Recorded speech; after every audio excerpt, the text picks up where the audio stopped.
You're looking at a mini version of your powered system.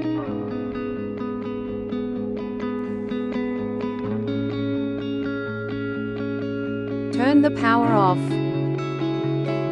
The connector between the motor and the cable running down from the transformer is circled in red in this example. Your connector may have yellow or green stripes.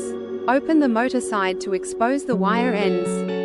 Using a 12, 18, or 24-volt battery, place the wire ends onto the battery terminals and hold in place.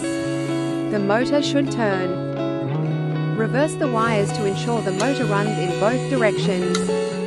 If all works, replace the connector and turn the power back on if you are finished. If the motor does not run, request an RMA, Return Merchandise Authorization, to return the motor for testing, repair or replacement.